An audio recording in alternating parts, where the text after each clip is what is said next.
Welcome to Democracy Now!, democracynow.org, The War and Peace Report. I'm Amy Goodman. The Trump administration admitted Wednesday a 10-year-old girl from El Salvador died in the custody of Department of Health and Human Services last September, making her at least the sixth child to die in recent months after crossing into the United States from Mexico. The Office of Refugee Resettlement described the girl, who is not named, as medically fragile, said she died of fever and respiratory distress in an Omaha, Nebraska hospital. Wednesday's disclosure drew protests from Democratic lawmakers who accused the Trump administration of covering up the death for 8 months. 5 other children, all of them from Guatemala, have died in U.S. custody or shortly after being released over the last 8 months. Before last year, no child died in immigration custody in over a decade. On Wednesday, lawmakers on the House Homeland Security Committee grilled acting DHS Secretary Kevin McAleenan about the deaths. This is Illinois freshman Democratic Congressmember Lauren Underwood. At this point, with 5 kids that have died, 5,000 separated from their families, I feel like, and the evidence is really clear, that this is intentional. It's intentional. It's a policy choice being made on purpose by this administration, and it's cruel and inhumane. Thank you, Mr. Chairman. I yield back. That's an appalling accusation, and our men and women fight hard to protect people in our custody every single day. After that exchange, Republicans on the Homeland Security Committee led a vote to admonish Congressmember Underwood, had her statement stricken from the record, and barred her from talking during the remainder of the session. In New York City, a federal judge ruled Wednesday Deutsche Bank and Capital One must turn over financial documents subpoenaed by Congress as lawmakers investigate whether Trump's business ties are influencing White House policy.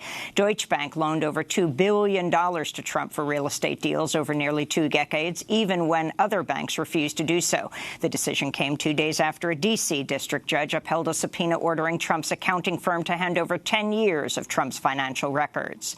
Meanwhile, New York lawmakers approved a bill Wednesday that would give Congress access to President Trump's state tax returns. This is New York Assembly member Barbara Lifton. They are deeply concerned, as am I, that our democracy is being undermined on a daily basis by the current administration, and the power of Congress to provide proper and constitutional oversight of the executive branch is being abrogated to an unprecedented degree. President Trump stormed out of a White House meeting Wednesday with House Speaker Nancy Pelosi and Senate Minority Leader Chuck Schumer, saying he won't work with Democratic leaders until they end what he called phony inquiries into his presidency.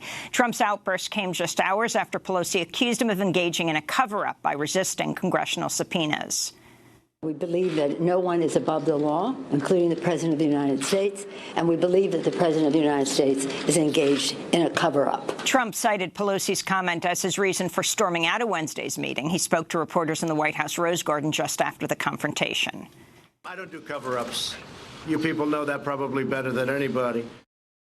This outburst ended discussions with Pelosi and Schumer on a $2 trillion plan to reinvest in U.S. infrastructure. After the aborted meeting, Senator Schumer said Trump had clearly planned the move in advance. It's clear that this was not a spontaneous move on the president's part. It was planned. When we got in the room, the curtains were closed. The president, there was a place for him at the front so he could stand and attempt to tell us why he wouldn't do infrastructure. And, of course, then he went to the Rose Garden with prepared signs that had been printed up long before our meeting. Meanwhile, House Speaker Pelosi's staff held a caucus meeting Wednesday to tamp down demands by many Democrats to open impeachment proceedings against Donald Trump. Pentagon officials are preparing to deploy up to 10,000 more troops to the Middle East as President Trump and his top foreign policy advisors continue to threaten war with Iran. The AP reports the Pentagon will brief the White House today on a plan that also requests more U.S. ships, missile batteries, and increased efforts to spy on Iran. In India, Prime Minister Narendra Modi is poised to enter a second 5-year term after election results show him winning a 6-week-long parliamentary election that was widely seen as a referendum on his leadership. Election results so far, Modi's Hindu nationalist BJP party leading in 300 of the 543 seats in Parliament.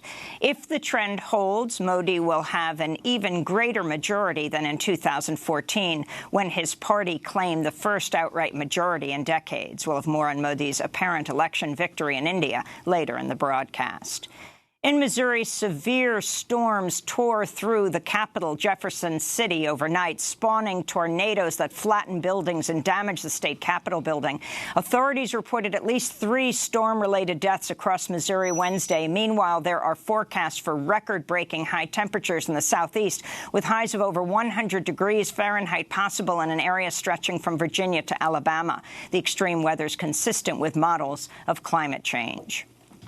John Walker Lindh, the American captured in Afghanistan in 2001 and convicted of serving the Taliban, is set to be released from an Indiana prison today after spending 17 years behind bars. Known as the American Taliban, Lindh converted to Islam at the age of 16 in California and ended up in Afghanistan, where he fought with the Taliban-run Afghan army against the Northern Alliance in Afghanistan's civil war. He was captured in late 2001 after being found emaciated and wounded as one of the few to survive a massacre by the Northern Alliance. He was then handed to U.S. forces, but they brutalized him as well. Former Pentagon chief Donald Rumsfeld had ordered them to take the gloves off. When John returned to the United States in January 2002, he was being held as a prisoner accused of conspiring to kill Americans. As part of a plea deal, Lindh pleaded guilty to serving in the Taliban army and carrying weapons and was given a 20-year sentence.